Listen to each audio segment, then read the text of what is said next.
Good morning and welcome to Halifax Community College inaugural United States Military Expo. Yeah.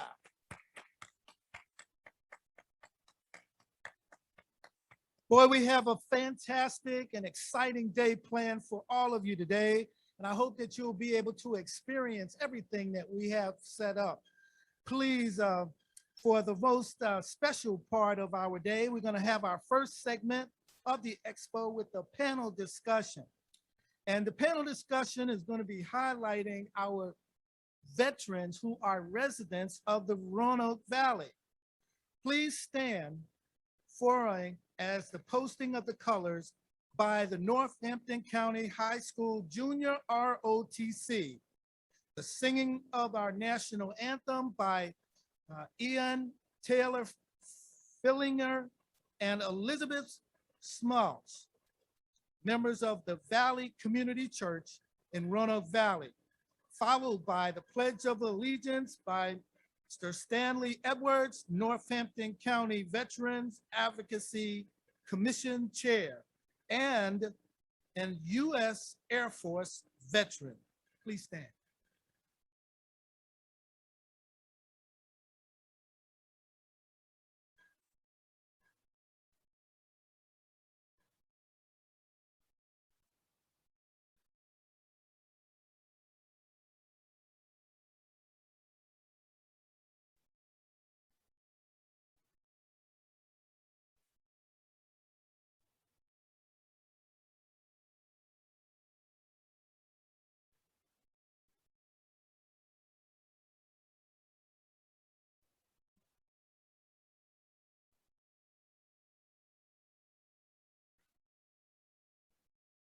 Oh, say, can you see by the dawn's early light what so proudly we hailed at the twilight's last gleaming, whose broad stripes and bright stars through the perilous fight o'er the ramparts we watched were so gallantly streaming,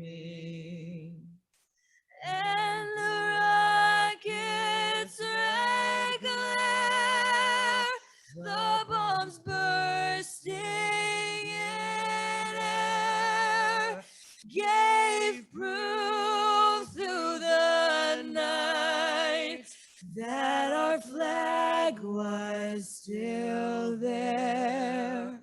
Oh, say does that star-spangled banner yet wave o'er the land of the free and the home of the brave.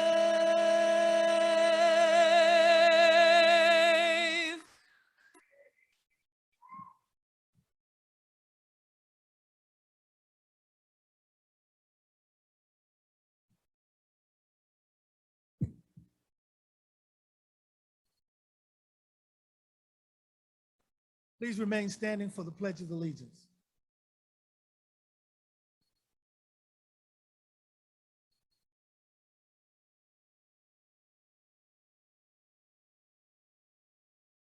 Pledge allegiance to the flag of the United States of America and to the republic for which it stands, one nation, under God, indivisible, with liberty and justice for all.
Thank you, Northampton County High School Junior ROTC. I'd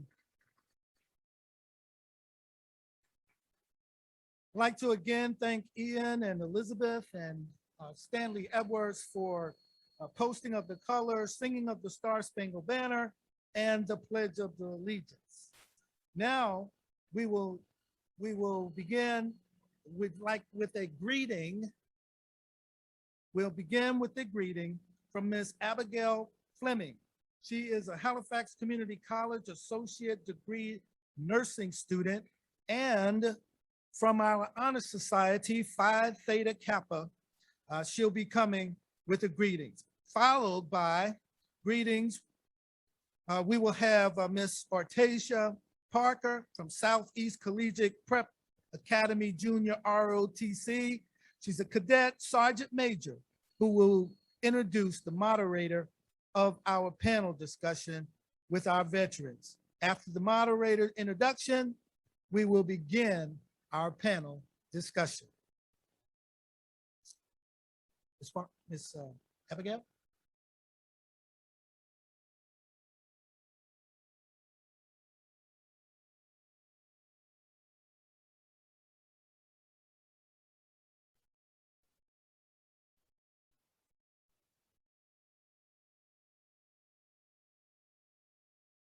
Good morning. On behalf of the student body, we welcome you to Halifax Community College's U.S. Military Expo. HCC is a place where learning comes to life in pursuit of excellence and where education is focused on you. Students here can reach their goals by learning a trade, earning a certificate, diploma, associate's degree, or transferring to a four-year college or university. HCC has been there for me and our community for 52 years. Thank you for attending today's ceremony, and I'm looking forward to meeting many of you today. Thank you.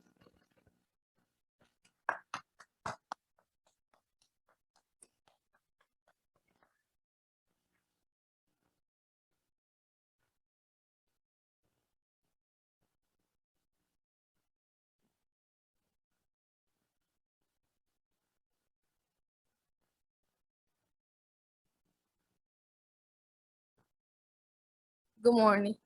Mr. Sinclair Nicholson, a native of Jackson, North Carolina, graduated from Northampton County High School East and immediately enrolled in the U.S. Army. Mr. Nicholson served from 1989 to 1994 until he was injured while serving on active duty. Mr. Nicholson, a proud disabled veteran, has served in education in multiple positions ranging from Director of Education, Regional Vice President, and his role today of Special Assistant to the President, Director of Title III Programs and the Mentorship Department at Halifax Community College. Mr. Nicholson is active in his church and his community. He hosts a radio, television, and podcast show that bears his name, The Sinclair Show.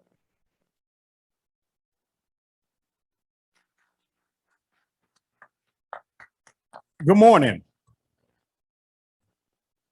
Often it is an opportunity to be able to present yourself on radio and television, but nothing is better than when you have an opportunity to be in front of your colleagues, and certainly today with the veterans and all that they do, both active duty and our veterans in the community. And today we want to take an opportunity to show each and every one of you some of the wonderful things that go on behind the scene that our men and women who serve every day do. So what's going to happen for us to get started, I'm going to call out some names. And if you will, when I call out your name, please come to the stage. First, United States Air Force Captain Jim Davis. Please come forward.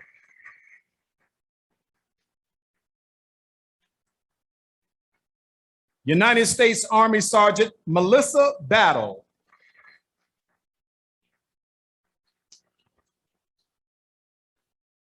United States Marine Corps Chief Warrant Officer W3 Jewel McGee Bissonette.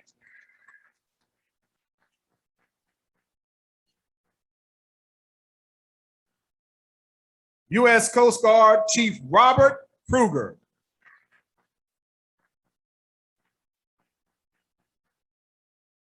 And North Carolina National Guard Sergeant Al Cooper.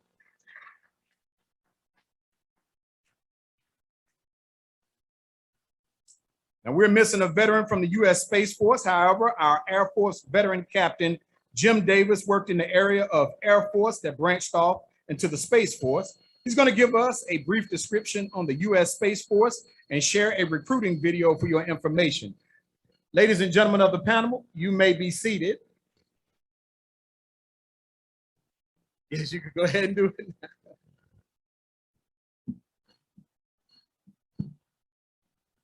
Good morning, everyone. I'm Jim Davis.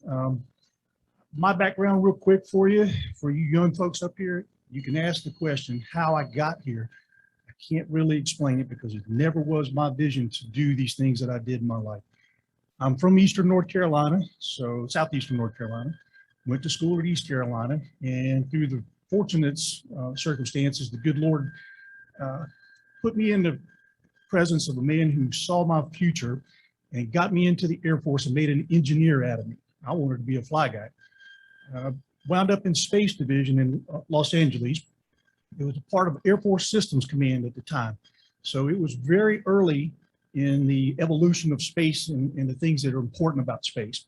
So we were putting up communication satellites, which were absolutely critical to my colleagues here that were in the Navy or the Marines sailing in ships over the horizon so they could talk to us back home, as well people who were forward deployed, as Al was in Germany. You were in the Coast Guard in several places a long ways from home. So we needed communications. So we put these satellites in space. Well, I was a kid in the 60s and 70s and saw the space program. It was fascinating to get in and see how it evolved from the experimental phases into putting communication satellites up, learning a lot more science than any of us in this room could ever imagine. And then getting into special projects and putting up GPS satellites, and then working on various other platforms that the Air Force saw fit to put me in. What has happened is we've become reliant upon these technologies. Every one of you in this room probably has a cell phone. I see one sitting right here now. I left mine over here and turned it off, so please turn yours off so it doesn't ring later. But the cell phones now have GPS capabilities into it. You take for granted this technology exists. When I was first in the Air Force, we were trying to convince Congress to spend the money to put these things up. There were a lot of old time folks sitting around saying, you cannot navigate by a satellite. You got to have a compass, a stopwatch, and a map. And outside of that, you might need a sextant. Well, you guys don't even know what those things are, hardly. So now we've become dependent upon this communication systems. It's fragile to get into space. We have adversaries that would take this technology away from us if they could.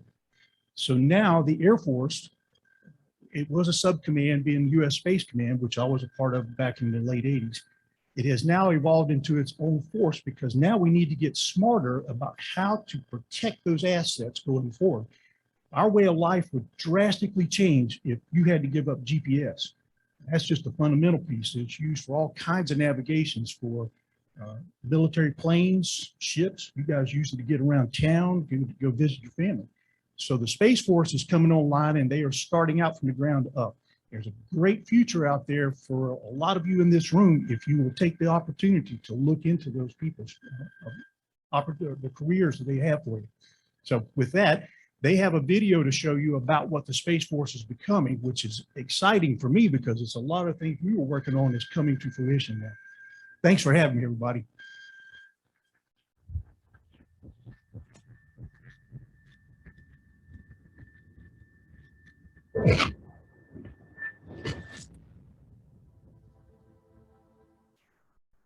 Today, space is essential not only to our way of life, it's absolutely critical to the modern way of war. GPS, ATMs, cell phones, gas pumps, traffic lights, power grids, guided missiles, surveillance, RPAs, ground combat control. There's no such thing as a day without space operations. You just don't see them. Earth is only half the battle. Cyber attacks and jamming of our satellites. Microsatellites that can create a debris field. At 17,000 miles an hour, a piece of metal the size of a coin can be weaponized. Now is the time for a military branch with a clear and singular focus on space.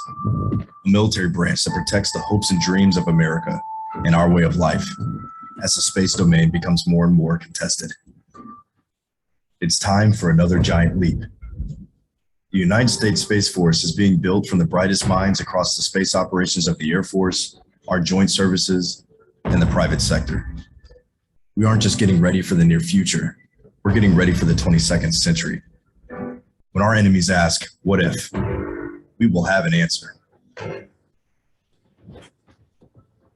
When foreign powers can build bases on the dark side of the moon, when private companies are inventing a new economy beyond our planet, you need to stay one step ahead of the future. The future is where we'll make history. We will fight in an environment with no up or down, no left or right, where there are no borders and nowhere to hide. Our Space Force is defending our country, here on Earth and wherever our mission takes us. As commerce and exploration expand, we will imagine the unimaginable, anticipate the inconceivable, and prepare for the impossible. We won't just think outside the box. We'll think outside the atmosphere in one of the most challenging environments ever known.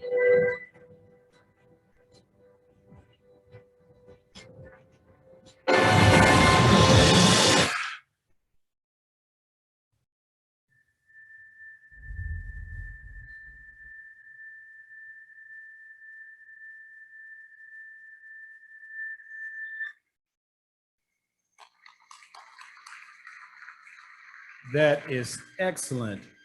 And before we begin, I know some of our military brothers and sisters may say that I did this on purpose because she is in the Navy and I was an Army personnel, but that is not the case. I omitted Miss Jean Reeves, U.S. Navy personnel, 3rd class. Would you please come to the stage as well? It was not intentional. All right, then we're gonna let it slide then. And to each of the personnel, if you have not already done so, if you look in the center of your microphone, there is a button you can push that'll make it active. Please remember it is active because we know that as military personnel, sometimes we have some comments that we might not want on the hot mic. So if that's the case, make sure you turn it off before you answer the question. So ladies and gentlemen, the time has come that we get to ask tough questions. We have some questions that were submitted to us in advance. And at this time, we will begin to ask them. Some of these questions will be for each panel member. Many of them will be on an individual basis. We are asking that you answer honestly and don't be afraid of the question. So we're gonna throw some softball ones up front. Initially, to those who graduated from high school here, did you have thoughts of joining the military while in high school? And did you join right after high school? For anyone. Put your mics down if you can.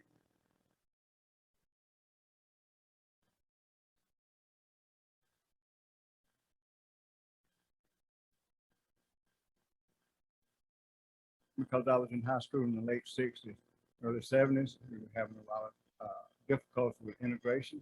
And I almost dropped out of high school in my senior year to join the Marines. I stayed after Christmas and finished the next June. I worked for almost a year before I joined the military, joining the United States Army. Okay, outstanding. Anyone else? Yeah, I'll tell you mine. And my story is very similar to Al's. Although I had not a clue that I was going into the military. I had not a clue what I was going to do. So a year out of high school when I was roaming the streets and getting into trouble and drinking and doing everything my parents didn't want me to do. I finally got fired from a hot dog stand, which is what I was doing at the time in Baltimore City in the freezing cold of November. And my parents had locked me out the house and I had nowhere to turn to. And right across the street was Armed Forces recruiting. So that's how I wound up in the Marine Corps. Outstanding. Hot dog stands and getting fired will bring you on to the military every Yes, it time. will, to wake you up every time. Anyone else? Well, yes, myself. When I was in high school, probably about the 10th grade, I considered it. Someone approached me about it, but I was like, no. But then as I played sports in high school, softball and basketball, my coach, it was my assistant principal, Mr. Claude Cooper, that basically told me when I was in the last semester of my 11th grade, Melissa, you're going to college, you're college material. So it was that changed my mind. I ended up going to college on an athletic scholarship. But 2 years into college, my mother fell on hard times, so I came back home and was trying to decide what to do to help her. And one day I was at work in Rocky Mount at the mall, and this recruiter came by. I was like, okay, let me try this. So I went to the recruiter the next week, and I'm like, this is what I'm gonna do. So that's what landed me in the military, and I'm glad I did. Okay. Nothing like a man in uniform right there. Anybody else before we go to the next question? Yes, I actually cut school one afternoon when I was a senior and went to the recruiter's office. I came home. My father was active duty Navy and was a captain. And I was really a little bit scared to tell my parents where I had been all afternoon. But I did. And they kind of both just gapped their mouth and dropped their teeth and went, oh, we had no idea that that's what you wanted to do. So anyway, I finished my senior year, and I am very proud of the fact to be able to say that I entered the Navy Wave Corps on September the 5th, 1969. And I have the great privilege and honor of being able to say that my father swore me in. Outstanding. And for those of you who are in the audience, I do not want you to think that you have to get fired or skip school in order to get into service. There's an easier way. He's exactly right. Stay in school, get your education. They can't take it from you, so get your education while you can. Exactly. So the next question, and this is, I'm gonna look for 2 volunteers on this one. Do you remember your basic training experience, and did you leave a changed person? Any 2? Yes. You see everybody start laughing. Yes, I remember it vividly. I remember every drill sergeant, platoon leaders, even have reconnected with some of my basic training buddies in the last 4 years. So it was an awesome experience. I treasure it. Chief Kruger, I saw you doing an awful lot of laughing. Well, unfortunately for me, I don't have the stereotypical boot camp story because I went from military school to the Air Force. And so it was just an easy transition for me. And then I did boot camp again when I joined the Coast Guard. So I got to do it a second time. And I spent most of my time helping my fellow shipmates out, helping them get through it. It was stressful for them, but this was my second go around. So Okay, so you had the cheat notes. I'll add one piece in there. Similar to his background, I didn't go to military school. My father was a career Air Force man, and he was a security policeman. So for me growing up, you had to be really sharp. So by the time I went to ROTC summer camp, it was like going to Boy Scout camp. They couldn't try to take my birthday from me. Outstanding. The next question we're gonna go with is, how are areas of specialties chosen in the military? Anyone? Well, Well, go ahead.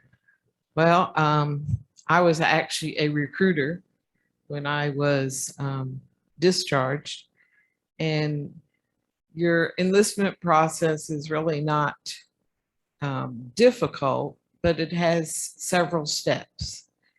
And one of those steps is that you take a test called the Asvab, which just helps to determine your background a little bit, what your knowledge level is, and where some of the highlights are that would show the kinds of jobs that you would be most likely to be successful.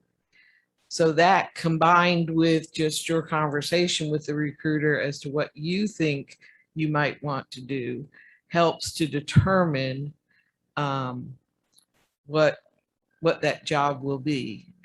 And after you go to boot camp, in most cases, you will then go to what is called A school, which is where you are specifically trained for that job. Okay, thanks a lot for that. My next question, and we're gonna get past these easy ones in a second, but how has joining the military made your life easier? Any two of you? Well, I can tell you how it made mine easy.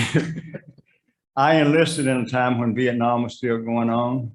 Went through basic training. Well, when I enlisted, I wanted to be a military policeman. And after I took the test to see what I might qualify, and told me that I qualified for something called the Army Security Agency, which was military intelligence.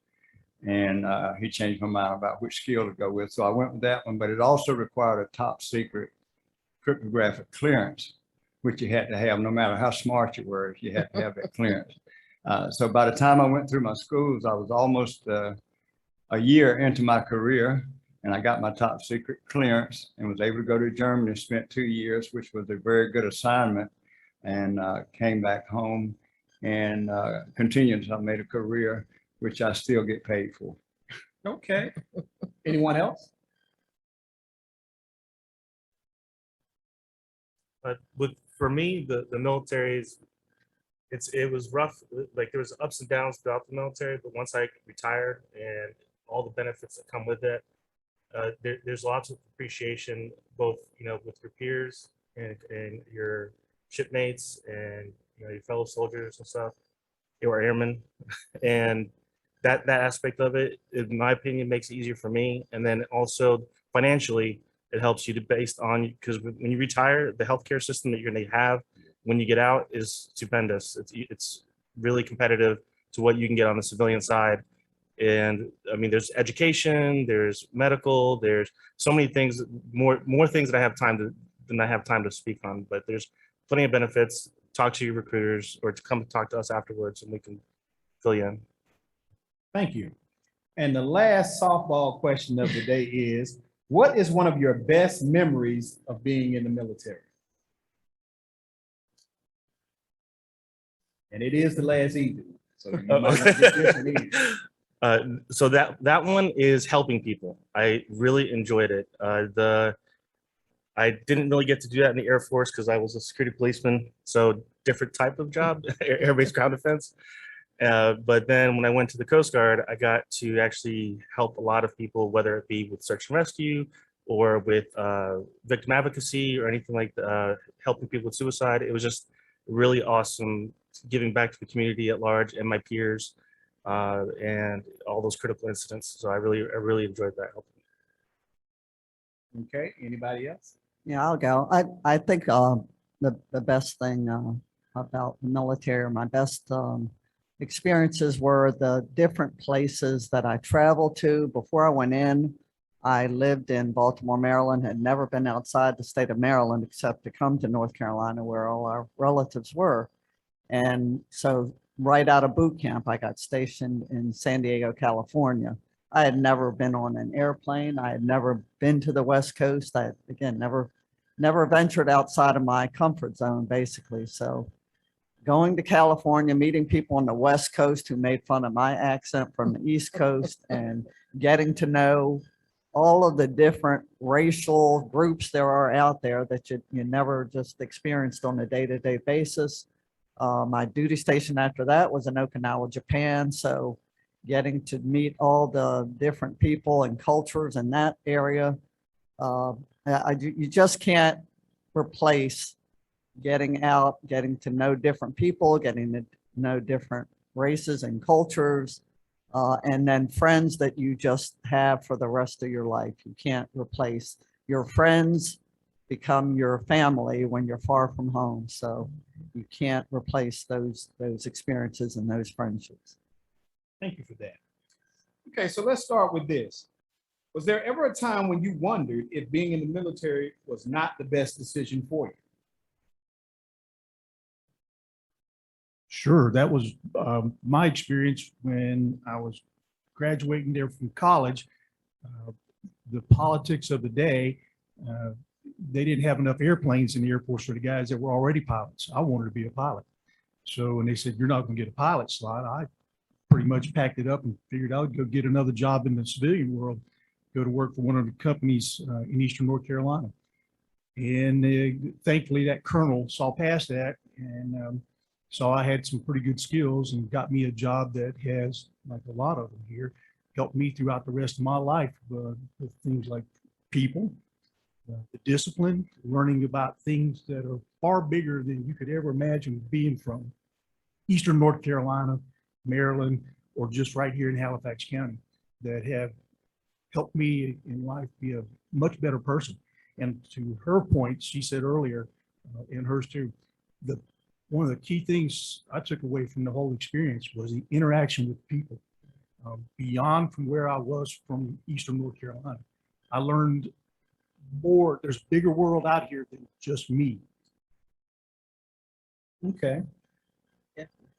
Go ahead. All right. So this may be more for our female service members. Is there support for single mothers and or single fathers in the military? I'll start that one and then let the younger ladies finish it. All right.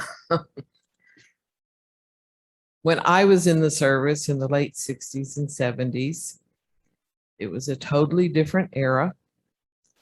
You could not, well, initially, as soon as you got married, you kind of got harassed. They didn't want to let you change your name because your enlistment contract said that your name was Quinn, not Reeves,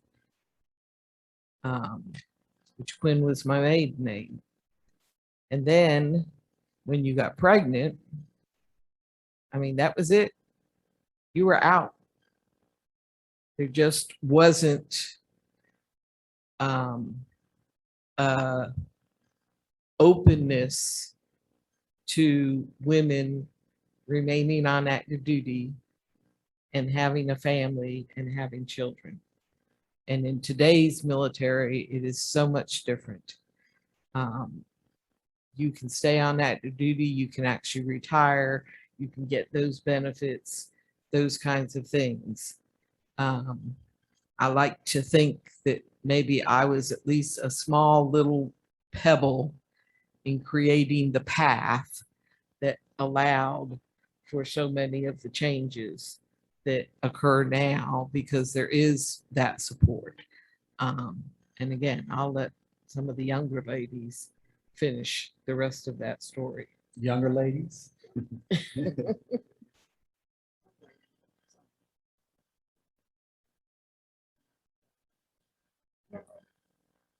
Is your light green? I thought it was, There you but I go. guess not. I can't see y'all. Yeah, when I first came in, it was very much similar to hers. You know, if they had wanted you to have a husband or a spouse, they'd issued you one, as they said, and you know, they didn't make a whole lot of you know, they didn't give you a whole lot of support in any way. Today's force is a whole lot different for single men, single women with children. There are a lot of support services for you, and there are, as far as married couples now staying together when you're married, they go much further to try and help you along. So I don't think being a single parent, you know, is going to hamper you in your military service. I think they'll do everything they can to help you. A lot of the bases have child care facilities right there on the base to help you with that. Wonderful child and children's programs on board bases. So yeah, they've come a long way in helping single parents. Okay. So let me ask this. A couple of you have talked about different circumstances and in some form or fashion, a level of discrimination that you may have experienced early on being, in that case, gender. So let me ask the question, what have been your experiences dealing with discrimination in the military? And that's an open question for anyone. Don't get quiet now. Well, I personally, I can honestly say I never experienced that because the panelists were saying earlier, in basic training, you learn how to be a team and you learn how to have each other's back. Color, race, ethnicity, nothing mattered. It was, this is my buddy, this is my partner. I got your back, you got my back. When, if we have to be in war, whatever we're doing, we need to look out for each other. So that is a value to myself that I've learned to carry on into the civilian sector. And that's who I am today. So. Anyone else have a different experience? I have to say I've seen it, but it's the prejudice, whether it be because of difference of opinion on, you know, gender discrimination, whether it be a race thing, you know, life choices with, you know, the LGBTQ community, and but the main thing is what she said. She's hit the nail on the head. Is that if you're that type of person, if you can't keep your personal beliefs at home, and you bring it out into the field, you're going to get kicked out. It's not tolerated. So it's not that way anymore, in my opinion. Okay. Well, Chief Kruger, since you brought it up, let's keep running with that. There is a question here that says, how has the military evolved for the LGBTQ community? Anyone? Now, I will tell you, you know, back in the 40s, you know, they considered any kind of, you know, anything other than a heterosexual relationship, mental illness. The 80s came along and they had the don't ask, don't tell. As long as you were in the closet about whatever your preferences were, you know, everything would go fine. I think that just like genders, just like female, males, the military has come a long way to accepting, just like racial equity and gender equity. They are moving along with society, and we draw from society. You are going to meet people that are not going to agree with your lifestyle or who you are or what you are, but just like every segment of the United States, you will either learn to get along and go along, or you will have to get along and get out. So I think we have made great strides in the military. I mean, strides that I could not have imagined. When I see what women can do in the military now, again, I got out in 1997. What they're doing now is just phenomenal. What women are allowed to do in the fields they're allowed to be in now that they were not before. Yeah, I never thought I would see the day when the military opened up as far as people that can come in now and can stay in and can openly participate in the military. Okay, thank you. Someone asked the question, depending on the type of discharge you have, how will your benefits and future employability be affected? Well, that's pretty easy. Yeah. In the military, if you enlist or you become an officer and you serve your tour, at the end of that tour, you get an assessment of how your time went. And there's generally 3 categories. You get an honorable discharge, a general discharge, and then a dishonorable discharge. Anything less than honorable impinges upon access to benefits later, and it's kind of a negative mark against you that you could not meet the criteria to be successful in the military for lots of reasons. Conduct unbecoming, breaking rules, you know, stealing, cheating, giving away secrets, and a long list of other things that could be brought up. So you definitely want to try to, if you do pursue a career in the military, it's not hard to be successful at it and come out with an honorable discharge. The only thing I'd like to say, there are a couple other than those. I mean, there are medical discharges, people who do not wind up serving out their complete tour because they had something occur medically that separated them early. And yeah, the other than honorable and bad conduct discharge, which is really, really bad, courts martials, offenses that people go through. So as he said, yeah, you definitely want to come through and have a successful, honorable discharge. Anything else will later in life probably come back to bite you in the butt. Okay, thank you. Are there any negative or positive benefits of applying for jobs in the community when you're a veteran? Just to the opposite. Yeah. Uh, Assuming you have that honorable discharge. There are many employers that see the discipline that veterans have, see the ability to follow instructions, to listen. They see the leadership that most veterans have, and it doesn't take long for that veteran to, maybe get a promotion or whatever, because again, the employer sees that. They see that team that Melissa was talking about, that, that veteran usually fairly quickly, becomes a real team player.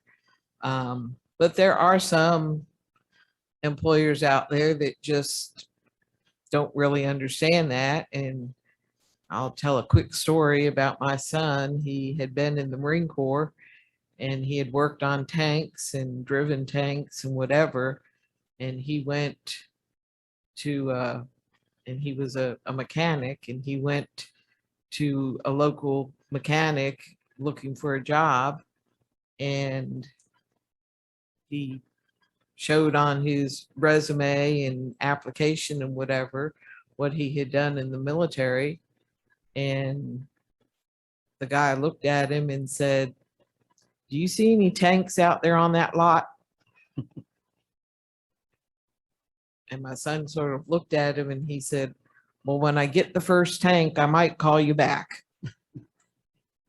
The hard part about that is for employers who don't see it, the thing about people that have been in the military, doesn't matter if you came in as an enlisted or were an officer, people in the military are taught to work as a team.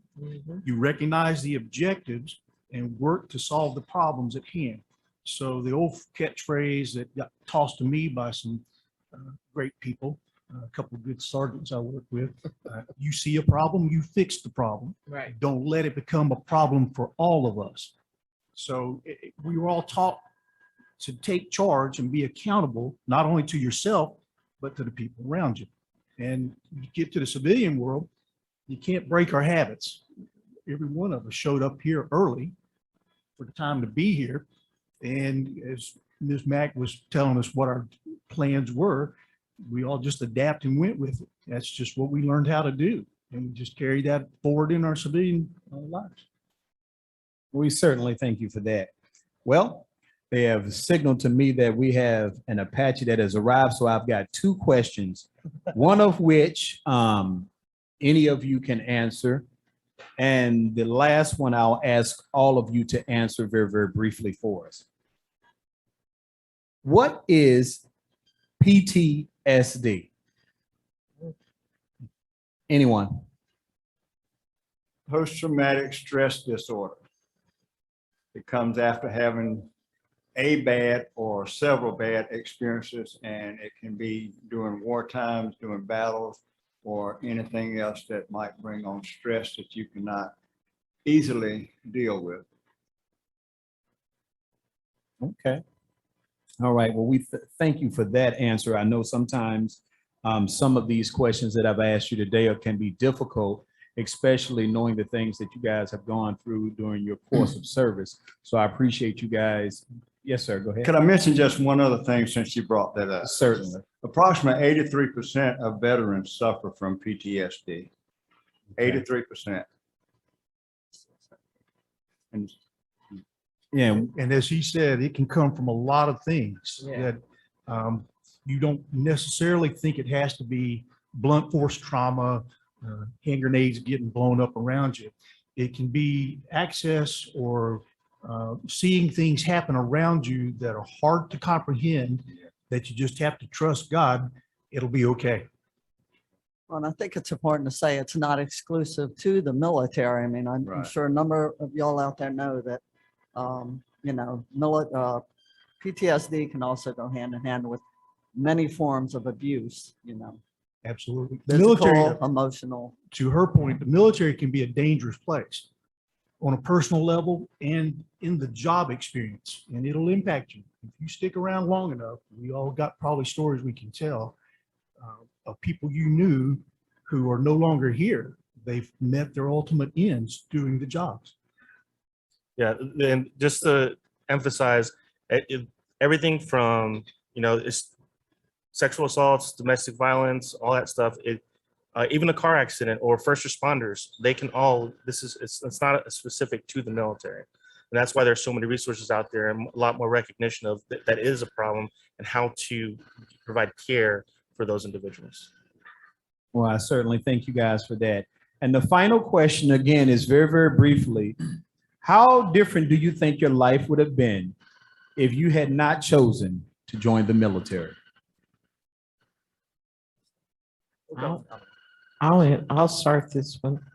I really feel the fact that I did join the military has been very much a part of the success in my life. I will, in just a couple of months, celebrate my 50th wedding anniversary with my husband, who is a Marine. I was able to use my GI Bill to return to school and graduate from college when I got out. That gave me the credentials to move forward in the civilian life, to take my military experiences, that discipline and leadership that we all have talked about, and move forward. And I'm now retired, have been retired for many years, but I'm very proud of my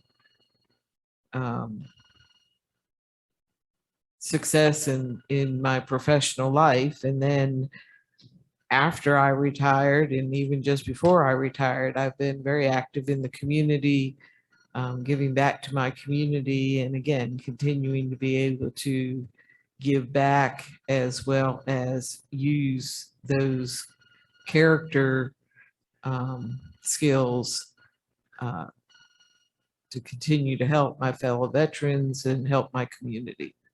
Okay, next.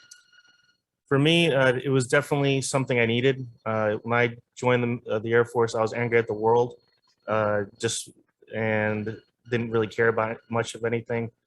And they kind of straightened me out and got me refocused. And then when I joined the Coast Guard, I wouldn't be the caring person I am now. Like if younger me were looking at me now, who is this person? And so I'm very thankful for kind of turning me around and getting me on the right track and not being so self-destructive. So. Thank you. Next. We were talking about this just as we came in, Al and Julie and myself, and I said, had it not been for the military, I would have probably wandered away and gotten myself into a whole host of troubles. The three of us were watching them. These two were standing around listening to us, weren't into it so well. She wasn't close to us. When each one of you walked in the room, I asked the question, did we all look as young as you guys? And Al pointed out, yeah, you spend a couple of decades off of us, and we were exactly in your shoes. I was clueless and would have probably got myself into a whole host of troubles. And she promptly pointed out that there have been people along my way, mentors, and probably every single one of us had somebody take an interest in us when we screwed stuff up, picked us up, dusted us off, and pointed us in the right direction and said, don't do this again. You're only human, you're young, and you will make mistakes. You had to have leaders who took an interest in us and helped us all. So that's key as you move through. Choose who you listen to wisely. There are people who are going to give you good counsel. And if it hadn't been for the military, I probably would have stayed in Eastern North Carolina and got myself in a whole host of trouble. So thank you. Next.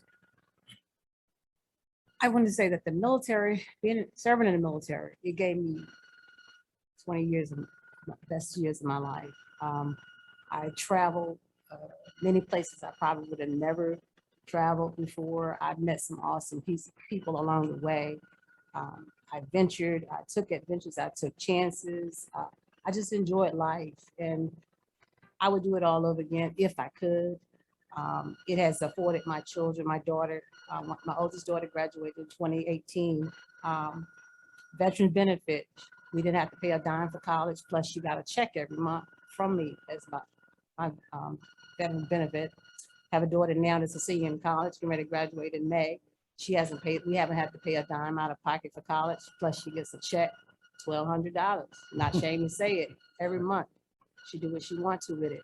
So my children, not only did I reap the benefits, but now to see my children sit back and they're reaping the benefits, but yet they know the value of what it was that I served, that I'm passing on. So it's a generational blessing.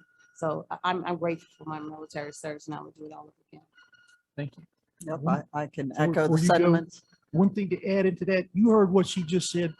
When you see the opportunities present to you and they look scary, it's not something you're comfortable with doing. It's something you don't know, but they open a door and challenge you. Take those challenges, step through the door. Every single one of us sitting here have become better, bigger people because we rose to challenges the military's threw at us. And just keep that in mind. Don't be afraid to accept the challenge and go see places in the world you would never imagine exist. Yeah, I can only echo all of their sentiments. Were it not for the military, I was headed down a dangerous, deadly path. I don't think I'd be here today. If I were, I'd probably be in jail somewhere. It has given me every confidence to go out there and do whatever I feel like I'd like to do. It gave me an education. When I got out, I also availed myself of the GI Bill and got my bachelor's degree. Met my husband in the military, and as she said, my two children have reaped the benefits of the military, got their degrees, and there is not enough good to say about the person that I am compared to the person I was before I came in. So as he said, do not be afraid to take. I had not a clue what the military was about. I had no other choice, I felt, at the time. And when I landed on those yellow footprints in Parris Island, South Carolina, that was a real wake-up call for me. Taking orders and being yelled at and all was not what was in my plan. And I had no thought that I'd ever get through boot camp. But once I got through boot camp, it was on. It's like I'd learned. I hit a few speed bumps along the way. As you said, I had somebody have to jerk me up and straighten me out again and dust me off and set me in the right path. But I have never regretted that decision. I think for me, it was the best foundation that I could have had anywhere. I grew up my first 3 years in the military. I came out, I had learned so much to be able to use in the civilian world. I have been able to save money on my own. Nobody made me, but I was able to do it. And as the lady down at the end said, she's about to celebrate her 50th. My wife and I have been married for 45 years. We have 3 wonderful adult kids. And it wasn't a strict home, but it was orderly because of my military career. We had a certain order. But they change appreciate habits, can you? That's right. But they appreciate it more and more. And I was able to retire from active duty with the National Guard.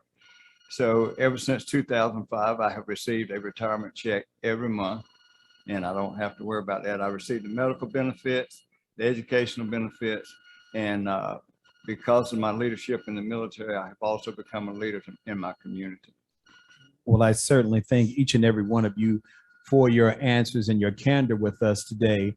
And I hope that each of you out there who have had an opportunity to listen to them understand that they did not all start off as perfect individuals, but the military helped and allowed them to become the perfect version of themselves and have since taken care of them to make sure that the sacrifices that they made in service to country would not go in vain. So on behalf of myself, certainly as a service member who has gone through many of the things that you guys have gone through, I appreciate the answers that you gave today. I believe our young people have some insight and a better opportunity to make choices because of the way that you explained your time in the military service. And so on behalf of me, I certainly want to thank you for your service to this country. Let's give them a round of applause. We're going to ask Dr. Elam if he will come back. Oh, you all can do better than that. Come on.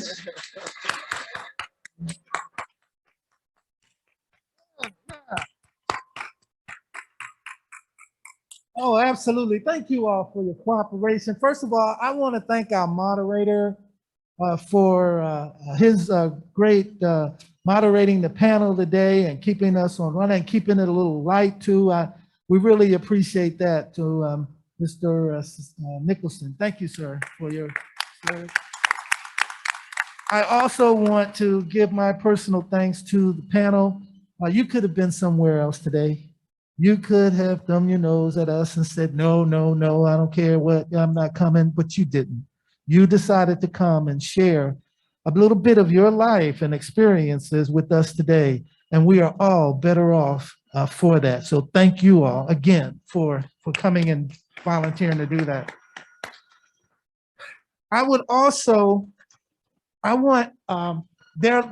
We are here this week to honor our veterans.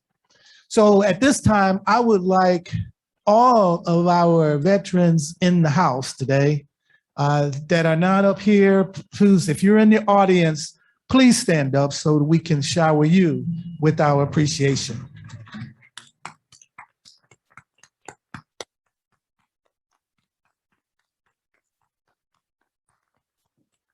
Young people, look around now. You see these individuals standing up. They have made some sacrifices for us that we can live in the liberty that we have. When you see them, just say, hi, thanks for your service. Hi, thank you. Hi, just say something to them and show your appreciation for them and the time that they have served to protect our freedoms. Thank you all. You may be seated. I just want to say that my story pales against theirs, but I want to just share a short story about my own life because I didn't have the pleasure or didn't take the time to sign up and serve full time in the military, but I did serve in the reserves, in the Navy reserves, and I was attached to the recruiting district. My role was I was already a college administrator at the time, and Admiral McKinley, I think, had created this program called the Campus Liaison program. And my role and my job, they call it a billet, but my billet was to recruit individuals into the officer ranks.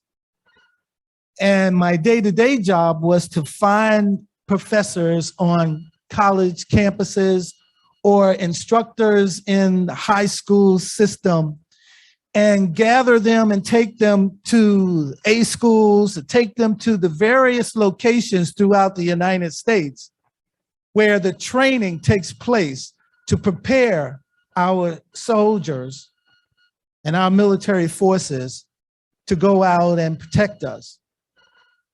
It's all about education and training. And that training prepares them for the real world too once they get out. So you're talking about international travel, getting to places you've never been before. So I was able to travel to San Diego, to Maine, to Norfolk, to all of the key training locations throughout the land to share how the military prepares individuals. It's only befitting that now as the president of Halifax Community College, that I continue in that venue as a civilian, helping to train individuals to go into the world of work. Again, my life and my venture in the military pales against those of you who stood in the audience and those of you who stand or sit next to me here. But nonetheless, it was a contribution, and I felt my duty to try to do what I could to help. So I'm proud to be a part-time vet and have had that experience. So you see a lot of young people in this room who are desirous of taking a military track. And I think that's good because you will learn a lot. It's like being a part of a team, which many of you already are. So thank you all for being here and for helping to recognize the commitments and sacrifices of our military. I also want to say that there's an exciting day that's been planned for you. I'm going to introduce to you in a minute Ms. Kimberly Mack, who is my special assistant for governmental, college, and community affairs. And she's going to come up and talk to you and give you instructions about what's coming up next. Remember early on, I said this was the first phase of the day, which is our panel discussion. The next phase has to do with an interactive opportunity to find out about some apparatus in the military. I don't know if you heard it earlier, but we have an Apache helicopter that is on campus, just landed on campus about 9 o'clock this morning. And we have a Black Hawk helicopter that landed about almost 40 minutes ago on campus. Our Marines have shown up with a virtual reality presentation that you have got to participate in while you're here. And then, of course, there are other opportunities that you'll find out on campus. I'm sure Ms. Mack will share some of those specifics with you when she comes. But the activities that have been planned this week could not occur without the commitment and outstanding dedication that Ms. Mack, along with the Veterans Advisory Council, and the many volunteers who are here to make this a special day of recognition. So at this time, I would like for Ms. Kimberly Mack to come to the mic and give us some special instructions about the next phase of today's activities. Ms. Mack?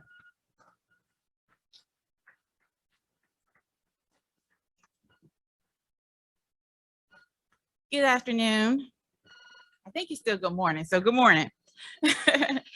I want to thank the program participants for sharing their valuable experience with us today.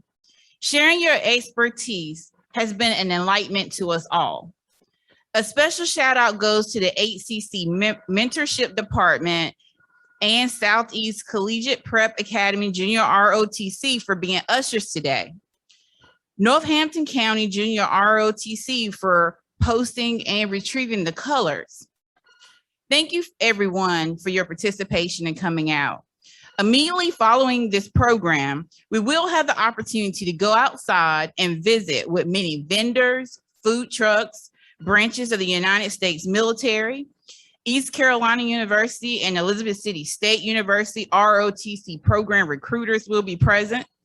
Also, North Carolina Central University and Duke University will have a recruiter here for their ROTC program. However, they will not be arriving until 12:30. You may have heard that we were going to have UNC Charlotte's ROTC recruiters here, but they had car maintenance issues and were not able to get here today. But they did tell us they definitely plan to be here next year. There will also be an opportunity for those 18 years and older who are interested in receiving their COVID vaccine. If you are, please go to the North Carolina Central University mobile unit where the Halifax County Health Department and VA hospital representatives will be there. We do have a medical doctor that is here on campus to check blood pressures, answer questions, and also input any veteran who receives their vaccine. It will go into their official VA record. While you're outside, please take the opportunity to go by the US flag and state flag. You will see the Vietnam Veteran Moving Wall. It has a listing of all soldiers from North Carolina that passed away during the Vietnam War that were from North Carolina. Discussions for this program began back in February of this year and would not be possible without the support of many. Many of our volunteers are already outside, but we do have a couple that are, or a few of them that are in the room. So if you have helped support this program in any kind of way and you're still inside the Griffin Center, please stand so we can recognize you at this time.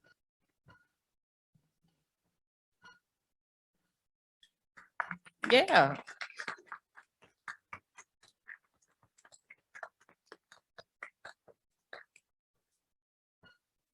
For students who are visiting our campus today that are not early college students, there have been instructions on where you'll be able to have lunch. So your chaperones will know that information, as well as there's an opportunity to purchase food for the food truck. I just encourage you to follow the directions of your chaperone and stay with your group. Thank you.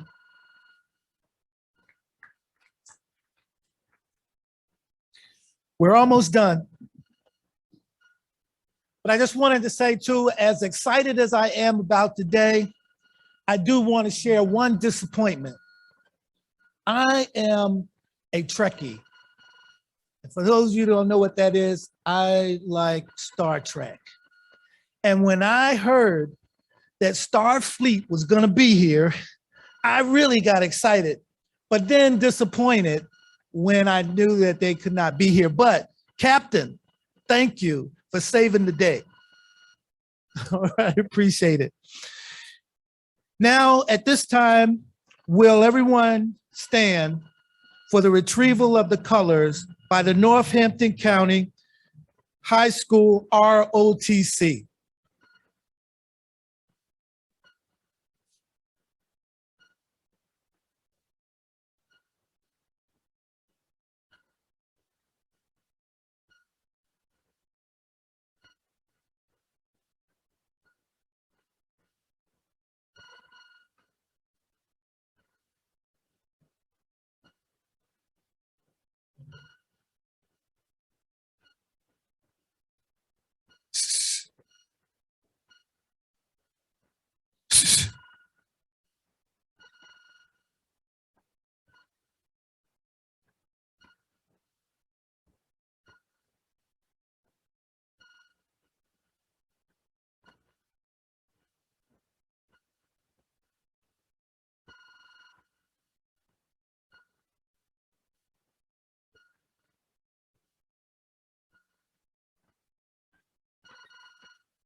This concludes our program highlighting veterans of Potomac Valley, and I look forward to seeing all of you outside on the yard.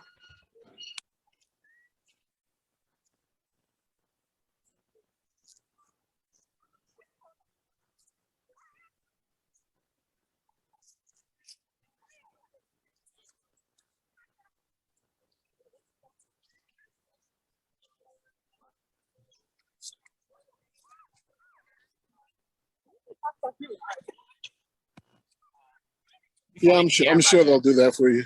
Oh, they have like little kids right now.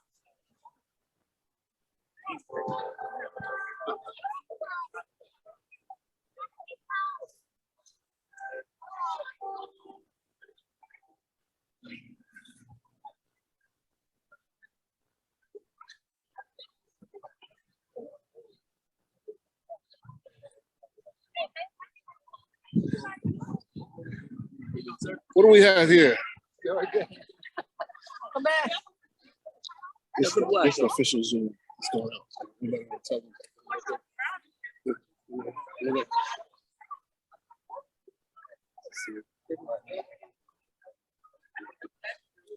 You guys can go look at it.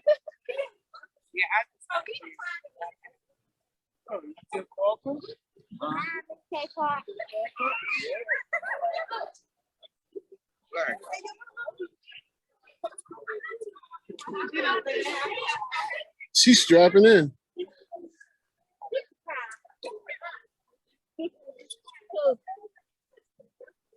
All right, Miss K Park, we're ready for takeoff.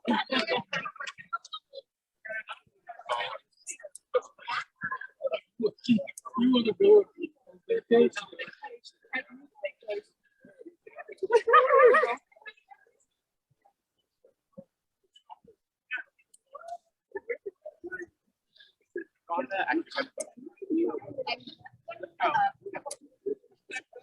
What is this, a basket? Yes, where's the basket?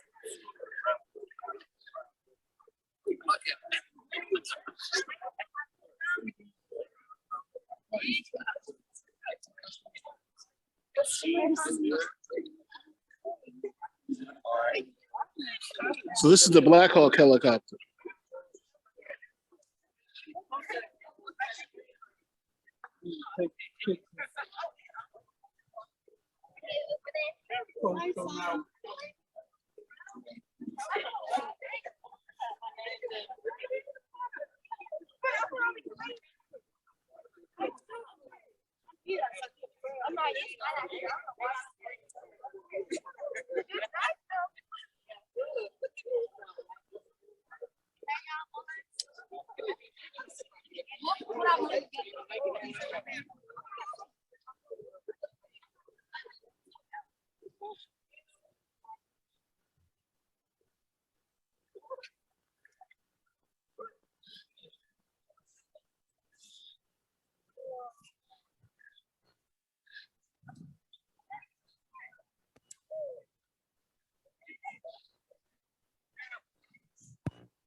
Where y'all going? Our whole unit is screaming eagle.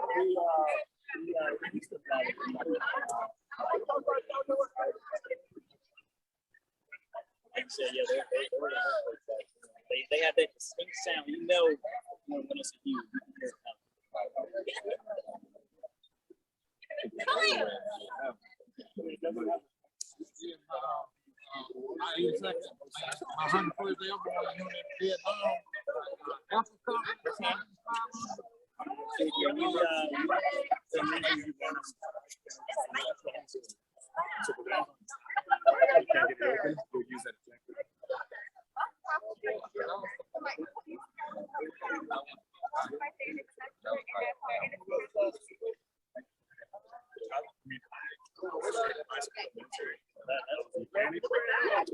sheet, not as a pilot, just kind of up and out.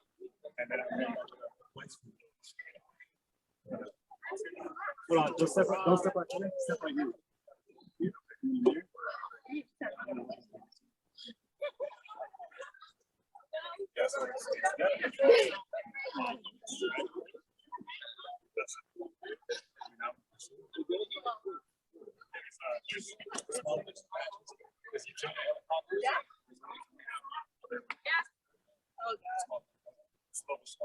So they use that for rescue. You gotta go to the other one now.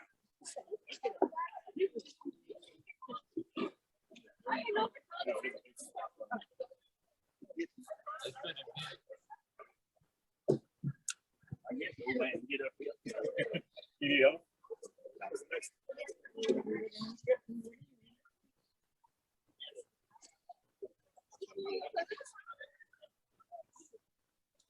So you want to tell me a little bit about the aircraft we're looking at here? So here's Delta Model. It's attack and response platform. So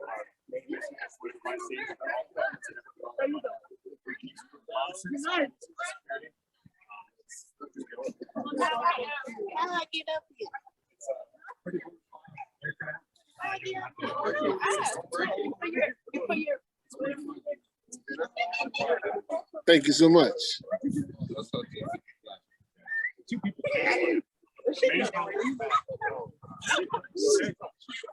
Careful. She almost went there. You put a little power, boy. Go ahead. You're strong. You're strong. Yeah, Oh, here we go. No. Why you do that? He could even without his leg. Thank you, bro.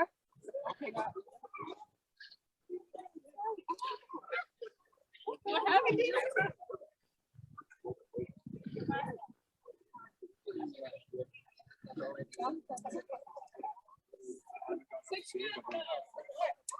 Look at that gun under there. Is that a gun underneath there? it is. Wow. Yep, that's a 30-minute range. 600 pounds a minute. Okay, I'm gonna move on to the next one. Thank you for your time.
Wait for you. Okay.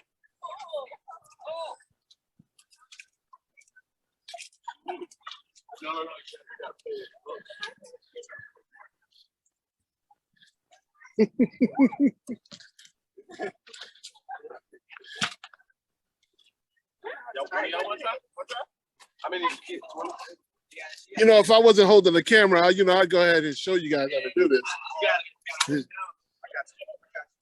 Okay, go up. Oh, there she goes. Oh, she signed up just like that. You wanted the boot camp?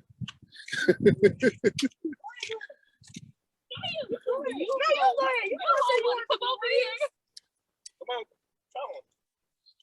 You don't even want to try it? No, I want to. Nah, since you pushing it, you gotta try this one too. You know, you do a 15, 20.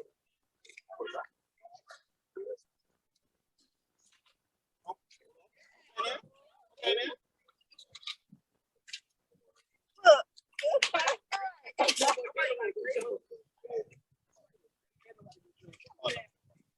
Oh, y'all talking something? Yeah, just do a pull up.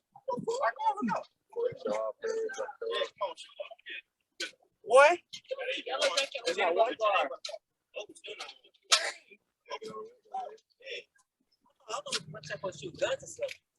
We didn't do all this.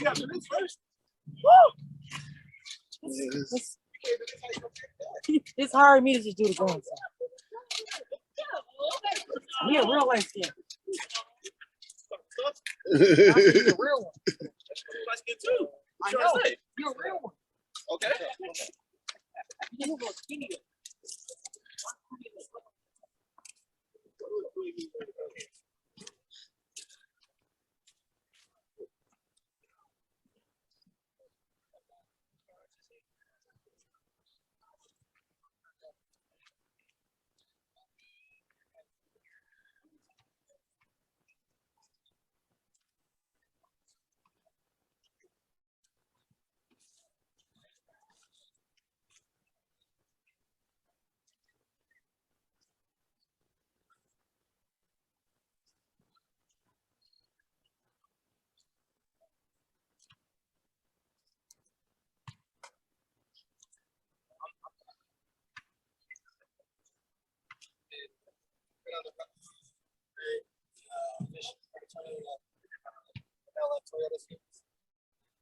Going around supporting all the high school and college students.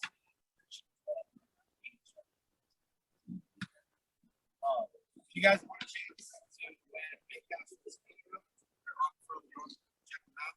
We got tablets over there. If you guys have any questions, I'm more than happy to answer them. Main goal of our team is to show people more of the Army than just putting on the uniform, deploying, and training, and going and fighting American force. Outside of that, we're just like everybody else. We got our normal job, normal 9 to 5. We go home. There's me. So that's what I'm really excited about, man. I get done. I've been traveling pretty much since January, nonstop.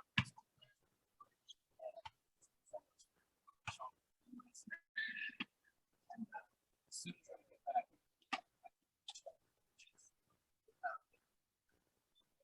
and that's another thing too. If you guys don't know about it, you can call it education on military institutions. So I'm pretty sure like private property is a big issue down here. There's probably not a lot of public available. So our military installations, whether you are a soldier or not, our land is public as far as funding. So our non-corruption shenanigans, as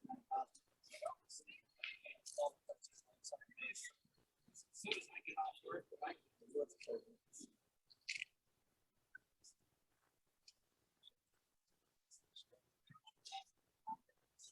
Kansas, South Texas, years.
This was coming to tell me something.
I'm doing good. Here for the spiel for the school Zoom. I'm actually official. They should have given me something because everybody just think I'm a dude older.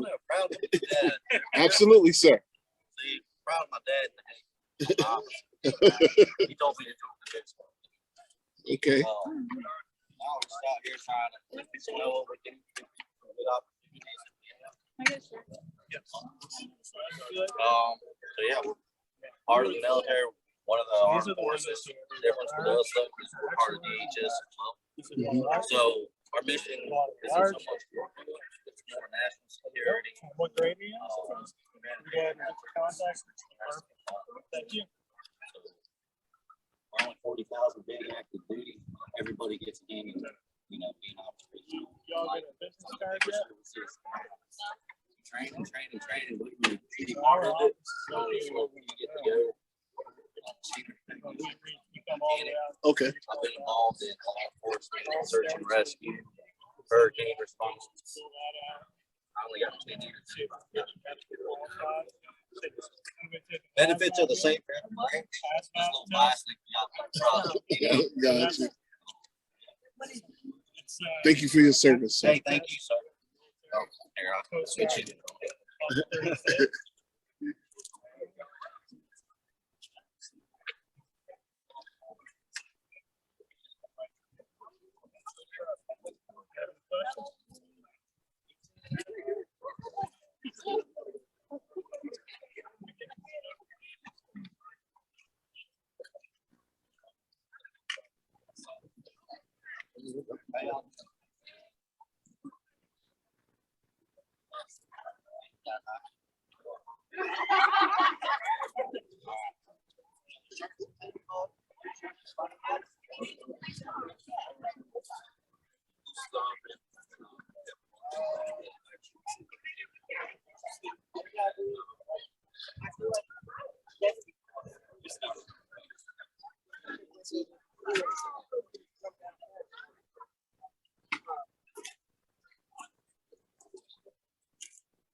Most traveling branches, see, have a lot of great branches that are bases to go to West Coast and outside the country, Italy, The biggest thing is like it gives you like a nice safety net because like you get the 2.5 days, all the things, 2.5 days of not a month of leave that you get to return. So over the year, you get like 2 weeks where you just like take off. So using that to not just go back and see family in the same place where you came from is kind of cool. So like I took my 2 weeks in Vacation, so I took like 10 days. But like when you go to places like that, they show you like how to do it, how to be safe. So you go to like cool places, and not just in other places. They show you like the local population is the places that are ready to go. So if you're not used to like traveling the world, like you can do it. You're still getting paid, and they show you with like a little bit of training where it's like, hey, this is how to do it safe. So that was kind of cool for us. Even just like on your own time when you travel. But there's also bases all over the world. Like there's rotators that you can hop on. So even if like you're stationed here, I can hop on a rotator and go to Spain. It costs you $0.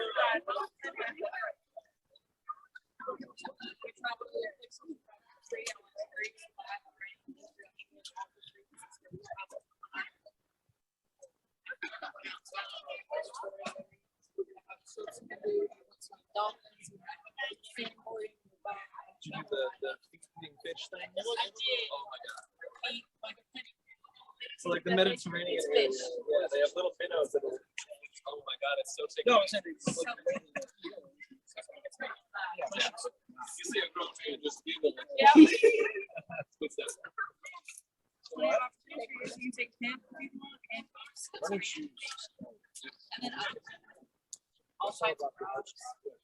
Everybody thinks Navy it's boats, but like it's anything that you would need in like a civilization. Aircraft carriers are like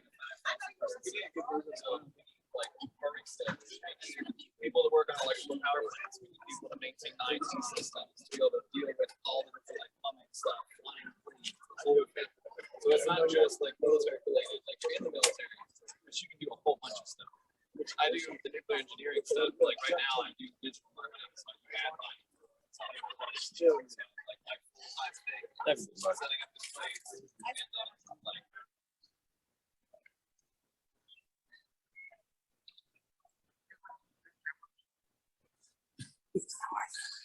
You haven't spotlighted this?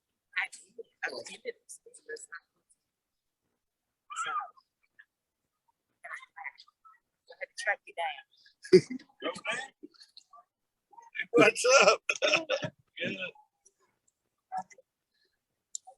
Oh yeah, no one ever turns me over the tour. Lance Martin got it. Yes.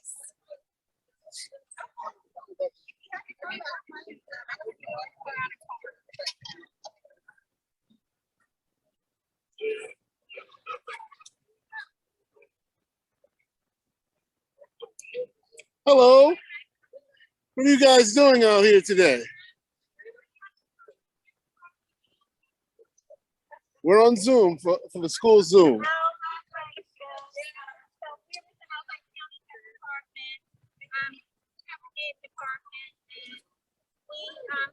An array of health information here. We have healthy eating tips for both teen guys and teen girls. Portion size information. We have information on vaping and the effects of it. We have hand sanitizer to keep people well protected from germs. We got the triple pick. I think I know at this point that just so we've also got the triple pick parenting program information, which is a parenting program that's been initiated from the entire state. For the program itself, it's important.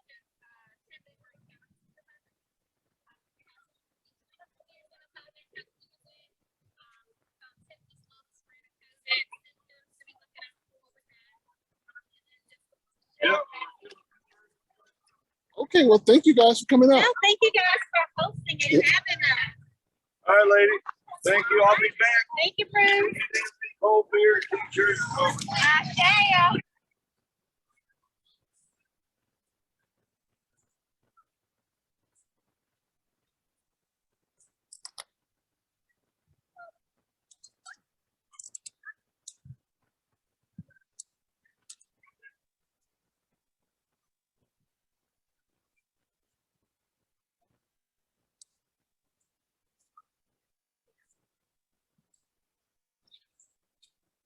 All right.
No, it's not.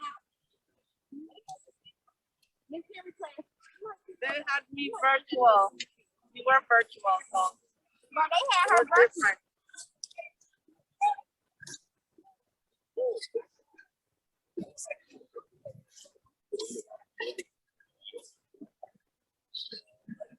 It's pretty significant.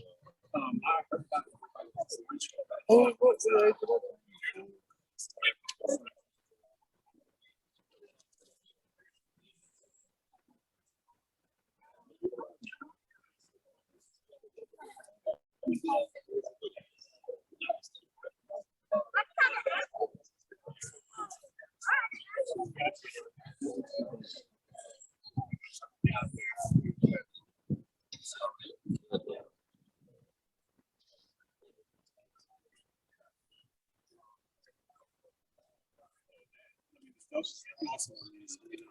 usually with line of trees, you might not be able to see it.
I want to hear those pictures. Yeah.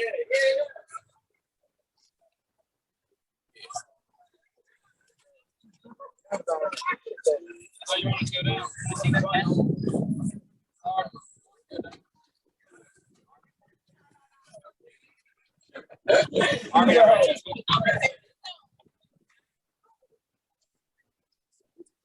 And now you're the left. You better go. Hold up.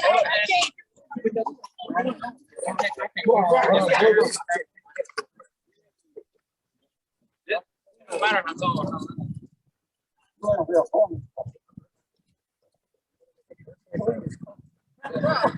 You heard him.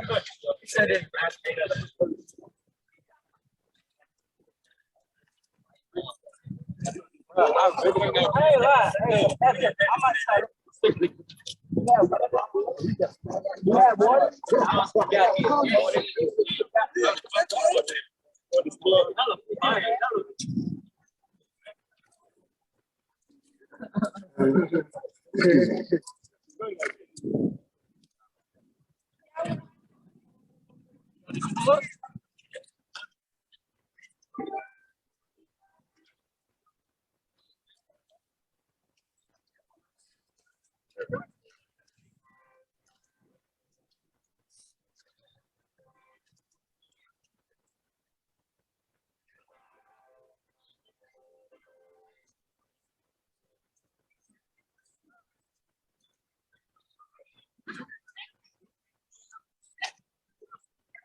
one of their rates that I like is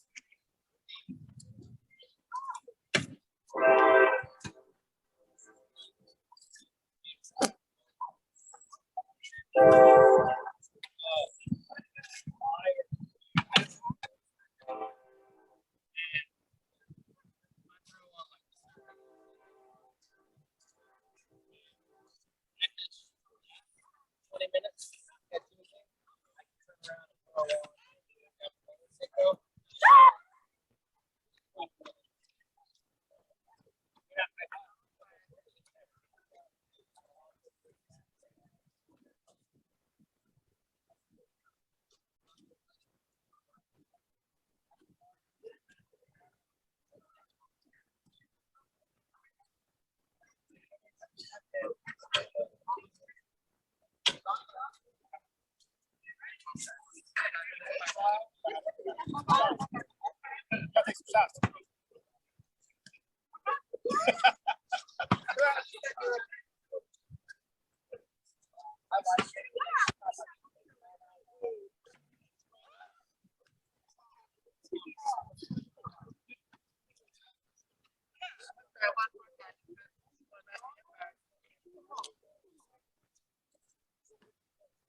I tried to not go so far. I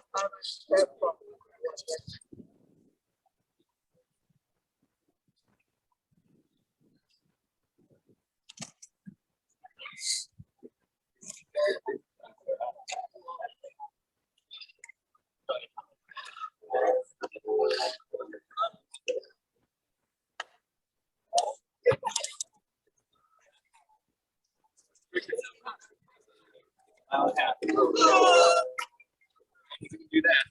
Like the older you get, the slower you can be.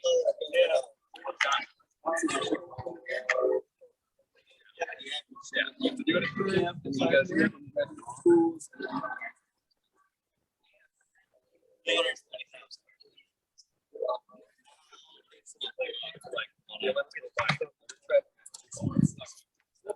Like when you're in.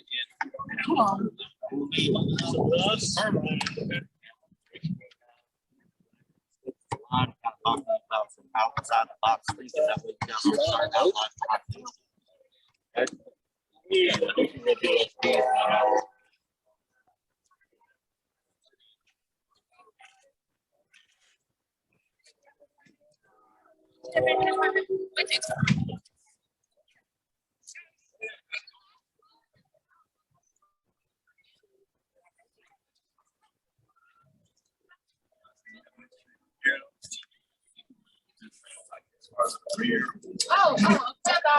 Oh yeah. Okay. Cool.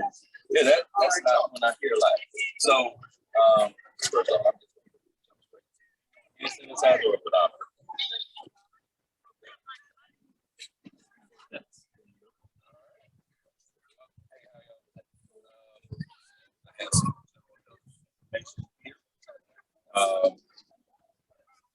All right. Awesome. So,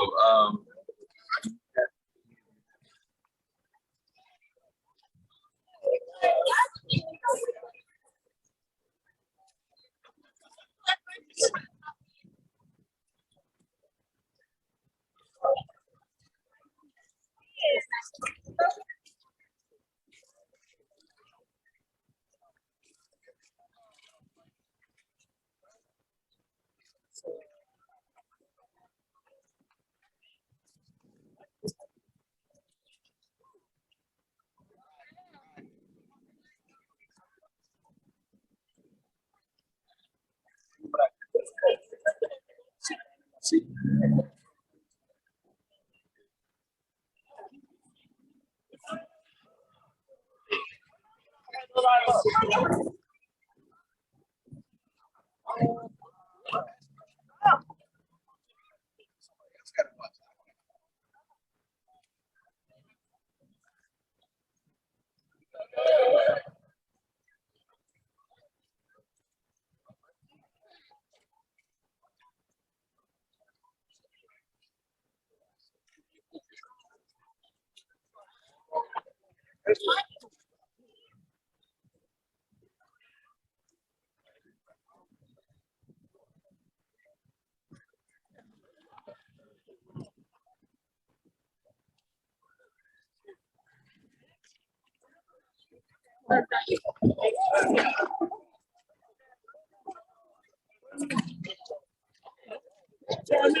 Who's this, a vaccination? He just got vaccinated? No. Big dose. The big dose. Yeah. Booster dose. Oh, the booster dose. Oh, you need that.